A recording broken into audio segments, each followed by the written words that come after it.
ಇದನ್ನ ಎಂಟ್ರಿ ಯಾರು ಮಾಡ್ಕೊಳ್ಳೋದು?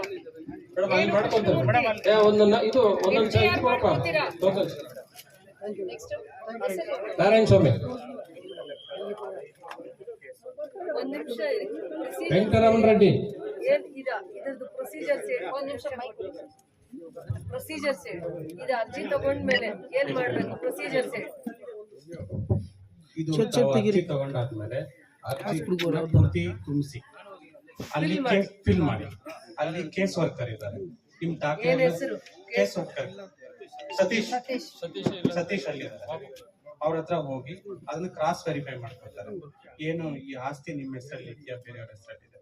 ಅದಾದ್ಮೇಲೆ ಬಿಲ್ ಕಲೆಕ್ಟರ್ ಇದ್ದಾರೆ, ಎಷ್ಟು ವರ್ಷ ಟ್ಯಾಕ್ಸ್ ಪೆಂಡಿಂಗ್ ಐತೆ, ಎಲ್ಲಿಂದ ಪೆಂಡಿಂಗ್ ಐತೆ, ಎಷ್ಟು ಕಟ್ಟಬೇಕು. ನೀವೇನು ಇವತ್ತೇನು ಬ್ಯಾಂಕ್ ಹೋಗಿ ಕಟ್ಟೋ ಅವಶ್ಯಕತೆ ಇಲ್ಲ. ಇಲ್ಲೇ ನಮ್ಮ ಪೇಟಿಎಂ ಮಿಷನ್ ಅಂದ್ರೆ online machine, point of sale machine ಇಲ್ಲೇ ತಂದಿದ್ದೀವಿ. ನೀವು ಗೂಗಲ್ ಪೇ, ಫೋನ್ ಪೇ ಮುಖಾಂತರನೇ ಟ್ಯಾಕ್ಸ್ ನ ಭರಿಸಬಹುದು. ಅದಾದ್ಮೇಲೆ ರಿಪೋರ್ಟ್ ಅನ್ನ ರೆವೆನ್ಯೂ ಇನ್ಸ್ಪೆಕ್ಟರ್ ಹಾಕ್ತಾರೆ, ಕೃಷ್ಣಮೂರ್ತಿ ಅಂತ. ಅದಾದ್ಮೇಲೆ ರೆವೆನ್ಯೂ ಆಫೀಸರ್ ಶಶಿಕುಮಾರ್ ಇದ್ದಾರೆ. ಎಲ್ಲ ಸ್ಕ್ರೂಟಿನಿ ಆದ್ಮೇಲೆ ನಾನು ಸಿಗ್ನೇಚರ್ ಹಾಕಿದ್ಮೇಲೆ ಕ್ಲಾರಿಫೈ ಮಾಡಿ. ಈ ಖಾತ ಮಾಡೋದು ಬರೀ ನೀವು ದಾಖಲೆ ಕೊಡೋದು 600 ರೂಪಾಯಿ. ಕಂದಾಯ ಎಷ್ಟು ವರ್ಷ ಬಾಕಿ ಇದ್ದಾರೆ ಅದು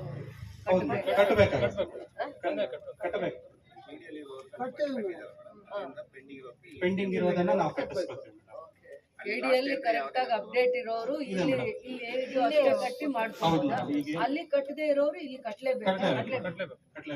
ಒಂದು ವರ್ಷಕ್ಕೆ ಏನ್ ಕಂದಾಯ ಇರುತ್ತೆ? ಆಯ್ತು, ಆ ಚಿಕ್ಕ ಮನೆಗೆ ಏನ್ ಕಂದಾಯ ಕಟ್ಟೋದು? 30-40 ಆಯ್ತು, ಎಷ್ಟು ಕಟ್ಟಬೇಕು? 30-40 ಒಂದ್ ಸೈಟಿಗೆ 30-40 ಏನಪ್ಪಾ ಒಂದು ವರ್ಷಕ್ಕೆ ಕಂದಾಯ ಎಷ್ಟು?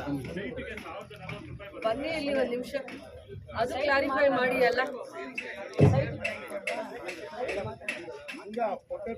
ಒಂದ್ ನಿಮಿಷ ಅದನ್ನು ಹೇಳೋಣ.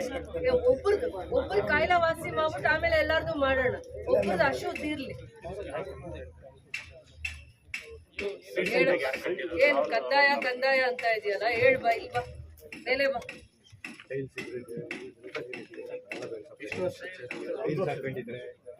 ಅದಕ್ಕೆ ಸಪ್ರೇಟ್ ಮೇಡಮ್. ಸೈಟ್ಗೆ ಹೇಳು. ಲೇಔಟ್ ಅಲ್ಲ, ಸೈಟ್ ಇದೆ ಸರ್. ಇಲ್ಲಿ ಈ ಲೇಔಟ್ ಅಲ್ಲಿ 30-40 ಇದೆಯಾ ಅಥವಾ 60-40 ಇದೆಯಾ? 60-40 ಅಲ್ಲಿಗೆ ಅದಕ್ಕೆ ಮೇಡಮ್ 1044 ರೂಪಾಯಿ ಬಂದಿದೆ ಒಂದು ವರ್ಷದ. ನವೀದಾ ಅನ್ನೋರು ಕಟ್ಟಿದ್ದಾರೆ, ನವೀದಾ ಅನ್ನೋರು ಪೇ ಮಾಡಿದ್ದಾರೆ ಮೇಡಮ್ 1044 ರೂಪಾಯಿ ಒಂದು ವರ್ಷದ 1000 ಅಷ್ಟೇ. ಅದನ್ನ ಕ್ಲಿಯರ್ ಆಗಿ ಅಕ್ಕಿ ಮೇಲೆ ಹೇಳ್ತೀನಿ ನೋಡಿ. ಅಕ್ಕಿ ಮೇಲೆ ಒಂದು ವರ್ಷಕ್ಕೆ ಹೇಳಿ, ಅವ್ರಿಗೆ ಗೊತ್ತಾಗ್ಬೇಕು, ಅದೆಲ್ಲ ಗೊತ್ತಾಗ್ಬೇಕು. ಒಂದು ವರ್ಷಕ್ಕೆ ಹೇಳಿ. ಇದು ಕಾಲೇ ನಿವೇಶನ ಮೇಡಮ್ 40x60. ಒಂದು ವರ್ಷಕ್ಕೆ ಕಂದಾಯ 1044 ರೂಪಾಯಿ. ಅದೇ ಇದ್ರೆ ಎಷ್ಟು? 40-30ಗೆ ಎಷ್ಟು? ಒಬ್ಬೊಬ್ಬರಿಗೆ ಒಂದೊಂದು ಬರುತ್ತೆ, ಬೇರೆ ಆಗುತ್ತೆ. ಕ್ಲಾರಿಫೈ ಬೇರೆ ಆಗುತ್ತೆ. ಮತ್ತೆ ಕಾರ್ನರ್ ಸೈಟ್ಗೆ ಸ್ವಲ್ಪ ಜಾಸ್ತಿ ಬರುತ್ತೆ. ಮೇಡಮ್ ಅದೇನಾಗುತ್ತೆ ಮೇಡಮ್, ಕಾರ್ನರ್ ಸೈಟ್ಗೆ 10% ಎಕ್ಸ್ಟ್ರಾ ಆಗುತ್ತೆ ಮೇಡಮ್. ನಾರ್ಮಲಿ ನಮ್ಮಲ್ಲಿ SAS ಸ್ಕೀಮ್ ಅಲ್ಲಿ ಏಪ್ರಿಲ್ ಕಟ್ಟಿದ್ರೆ 5% ರಿಬೇಟ್ ಬರುತ್ತೆ ಮೇಡಮ್. ಅವ್ರಿಗೆ ಬರುತ್ತೆ ಮೇಡಮ್ ರಿಬೇಟ್. ಏಪ್ರಿಲ್ ಒಳಗಡೆ ನೀವು ಕಟ್ಟಬೇಕು. ಇನ್ನೂ ಎಲ್ಲಾರ್ಗು ಹೇಳ್ಬೇಕು, ಯಾಕಂದ್ರೆ ಬರೋ ವರ್ಷದ ಮೇಡಮ್ ಹೇಳ್ತಿರೋದು. ಈಗ ಆಲ್ರೆಡಿ ಡಿಲೇ ಆಗೋಗಿದೆ ಮೇಡಮ್. ಇವ್ರು ಏನು 25-26 ನೆಕ್ಸ್ಟ್ ವರ್ಷದ್ದು ತಾವು ಏಪ್ರಿಲ್ ಅಲ್ಲೇ ಟ್ಯಾಕ್ಸ್ ಪೇ ಮಾಡಿದ್ರೆ 5% ರಿಬೇಟ್ ಬರುತ್ತೆ ಮೇಡಮ್. ಮೇ ಅಲ್ಲಿ ಕಟ್ಟಿದ್ರೆ ಏನು ಪೆನಾಲಿಟಿ ಇರಲ್ಲ ಮೇಡಮ್. ಜೂನ್ ಮಂತ್ ಅಲ್ಲಿ 2% ಪೆನಾಲಿಟಿ ಬಿಡುತ್ತೆ ಮೇಡಮ್. ಜುಲೈಯಲ್ಲಿ 4%, ಆ ತರ 2% ಪೆನಾಲಿಟಿ ಬರ್ತಾನೆ ಇರುತ್ತೆ ಮೇಡಮ್. ಮಾಹಿತಿನೇ ಅವ್ರಿಗೆ ಅವೇರ್ನೆಸ್ ಕೊಡಲ್ಲ, ಪೆನಾಲ್ಟಿ ಹಾಕಿ ಏನ್ ಪ್ರಯೋಜನ ಇಲ್ಲ ಮೇಡಮ್. ಈಗ ಮೇಡಮ್ ಇದು 2002-03 ಇಂದ ಇದೇ ತರ ಇದೆ ಮೇಡಮ್. ಇದು ಮನೆಗೇನು ಸೈಟಿಗೆ 1000 ಆಯ್ತು. ಮನೇದ್ ಹೇಳಿ, ಮನೆ ಕತೆ ಹೇಳಿ.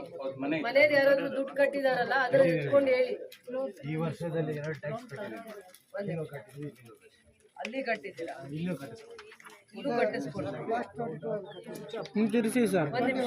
ಒಂದೇ ಒಂದು ನಿಮಿಷ. ಅಲ್ಲಿ ಕಟ್ಟಿದ್ಮೇಲೆ ಇಲ್ಲಿ ಯಾಕೆ ಕಟ್ಟಿದ್ರು ಅವರು? ಶಶಿಧರ್ ಕಟ್ಟಿದ್ದಾರೆ ಮೇಡಮ್ 4024 ರೂಪಾಯಿ ಕಟ್ಟಿದ್ದಾರೆ. ಒಂದು ವರ್ಷಕ್ಕೆ ಅಲ್ಲಿ ಒಂದು ವರ್ಷ 9,000 ಕಟ್ಟಿದ್ದೀವಿ ಮೇಡಮ್. ಇಲ್ಲಿ ಇವಾಗ 5,000 ಇದು 24-25 ಡಬಲ್ ಟ್ಯಾಕ್ಸ್. ಅಲ್ಲಿ ಕಟ್ಟಿದ್ದೀವಿ, ಇಲ್ಲಿ ಕಟ್ಟಿಸ್ ಬೇಕಾದ್ರೆ ಒಂದು ವರ್ಷಕ್ಕೆ ಆನ್ಲೈನ್ ಅಲ್ಲಿ ಟ್ಯಾಕ್ಸ್ ಇಲ್ಲಂದ್ರೆ ಜನರೇಟ್ ಆಗಲ್ಲ. ಜನರೇಟ್ ಆಗಲ್ಲ. ದಯವಿಟ್ಟು ಲೈನಲ್ಲಿ ನಿಂತ್ಕೊಳ್ಳಿ, ಒಬ್ಬೊಬ್ಬರೇ ಬನ್ನಿ. ಭಾಸ್ಕರ್ ನಾರಾಯಣ ಸ್ವಾಮಿ, ಸರಿತಾ, ಏನಮ್ಮ ಯಾರಾದ್ರೂ ಒಬ್ರು ಬಂದು ಇಲ್ಲಿ ಬರ್ಕೊಳ್ಳಿ. ಈ ಕಡೆ ಬಾ, ಮೇಲೆ ನಿಂತ್ಕೋ ಬಾ, ಮೇಲೆ ನಿಂತ್ಕೋ. ನಂಗೆ ಆ ಕಡೆ ಕಳಿಸಿ ದಾರಿ ಮಾಡಿ. ಒಂದ್ ನಿಮಿಷ ಕೆಳಗಡೆನೆ ಇರಮ್ಮ. ನೀನ್ ಕೊಡಿ, ಎಲ್ಲರಿಗೂ ಅರ್ಜಿ ಕೊಡಿ.